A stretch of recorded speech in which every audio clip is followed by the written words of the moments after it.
So in this video, I'm going to be talking about, of course, Mushoku Tensei and the new anime that's just been airing, Frieren or Frieren, or whichever one you want to pronounce it as, Frieren, some people say.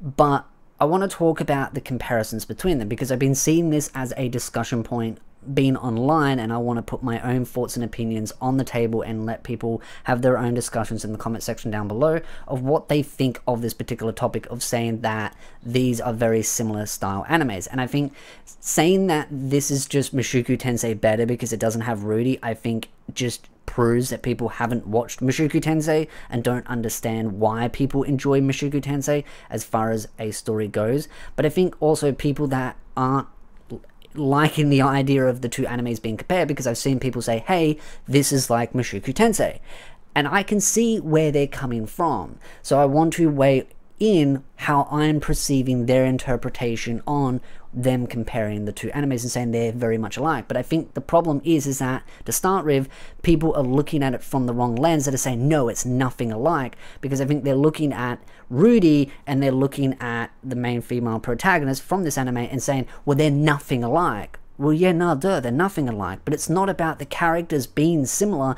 it's about how the story's being told. That is how people are comparing it. They're saying, hey, this anime is similar to Mushoku Tensei because of how the story is being told, in that it is a slow burner. You're going through someone's journey, and it's not one of those isekai or power fantasies. Again, this is not an isekai, but a lot of people will look to other isekais to compare to, and also power fantasies as well, and try and like mash them together and say, well, this is what's done right and this is what's done wrong. But I think one of the biggest issues with isekais and also power fantasies is that a lot of the times you get a disconnect from the world, the characters, and it's just a guy thrown into a world and he's just strolling along and he's making all these revolutionary changes to the world, and everyone's goggled at his amazing wisdom and knowledge and how perfect he is, but there's such a disconnect from their past life. Whether it's an isekai or not, there is always a journey that they've had, the past. It's what builds on them as characters. And I think what Mushoku Tensei and what this anime do that are alike is that they do reflect on the past, the mistakes, the journeys, the memories that have been made. And I think that is what people are drawing together, is that the story has been done similar in that it goes deep on what makes us human. What is love? What is memories? What is companionship? What is the passage of time, and how memories can be very cruel in the sense of that they can be forgotten. And for example, in this anime, where the female protagonist is much more colder because of her life expectancy is much larger. She is an elf, so she lives much longer. She is treating her memories with other people almost like it's just a passing moment. It doesn't really matter to her as much. And then seeing how those close to her cherish every little moment like it's sacred to them, even if they're not perfect memories, that they've got some weird moments where things go wrong or they're a little bit cringy because, you know, she stuck her head in the chest and it got gobbled up, or not literally gobbled, but she got stuck in there and had to be pulled out. Those memories were looked on with fondness, but to her, she kind of just passes them on.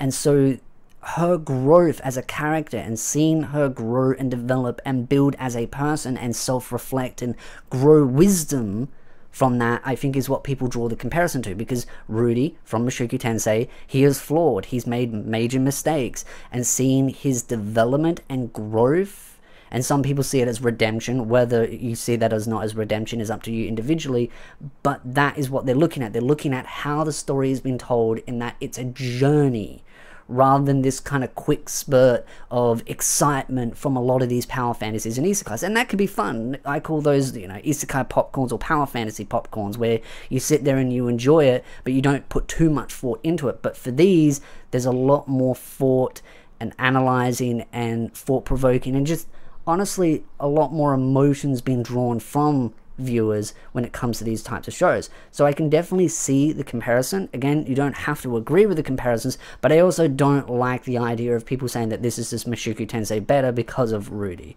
being removed. I think that's just demonstrating a fail to understand what Mushoku Tensei was about, and that Mushoku Tensei wasn't just about Rudy, but also about other people around him and how they influenced him. Because one of the things that I've learned in my life lessons is that people aren't just molded out of thin air. They're molded by the people around them. That's why, as parents would grow up and say, you know, be careful who you hang around with, because if you're in a setting where people are acting a certain way, you have a tendency that it rubs off on you. And so seeing Rudy develop, because he has more better people around him and people that are willing to lift him up, but I also think it applies to Frieren as well. She has been surrounded by people that have brought her up as a person, but she's also thrown a lot of those sacred memories away, and now she's having regrets. It is really deep infested in her, and her regretting and wishing that she could go back and build more fonder memories, remember these things much more clearly, but also have more of these memories, and also know more about the people that she's been with. And I think that is what makes this anime so special as well, is that it really reflects on the cruelty of time and people forgetting, and also people stop caring about memories as they become older and older and older, but also the beauty of remembering some of those sacred memories and how they can be treasured. Even if they're not the most glamorous of memories, they can be still looked on with fondness, because it's a reflection of where you came from and how you grew as a person.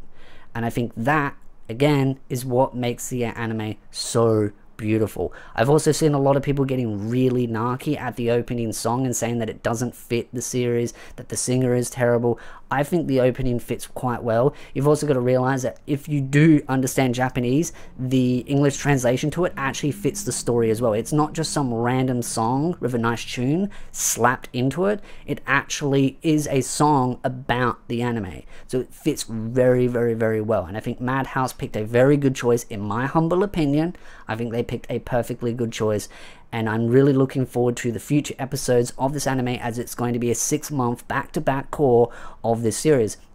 And just the fact alone that they did 4 episodes in one go, or 93 minutes all in one go, I think is also very good as well, because I feel like if it just dropped 1 episode or even 2 episodes, it would not have been enough for us to draw attachments to these characters. And I actually hope this is something that happens more often, where animes do get more episodes dropped in one go. Like, you drop a couple of episodes and then do a weekly release, so that we can get an idea of what the series is about, because there's a reason why that there's this rule of the 3 episode rule, because people generally wait the 3 episodes and then see what they think of it. But one of the problems is people are highly impatient and don't want to wait multiple weeks for it. I also think that the 3 episode rule can be very flawed, in that sometimes you need more episodes, especially with a series that is as long and as built up as this. I think this needed the 4 episodes to allow you to understand who the character is, what the world is about, who the other characters are that have impacted on her life, and the new characters that get introduced in episode 2, etc., and just how that all intertwines together. And I think it's a beautiful decision. Oshinoko did it as well with their 3-part episode, and I want to see more animes do that going forward, and it is very good.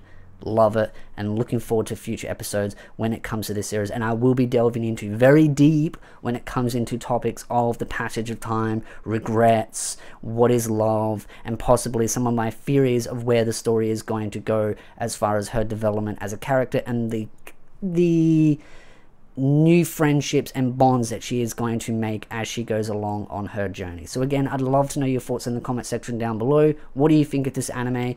And again, please be civil in the comments, as everyone does have a different opinion, and it is a valid opinion whether we want to agree with it or not, as long as you are being civil and not toxic. But again, if you like this video, hit the like, subscribe, and I'll see you beautiful nerds in the next video.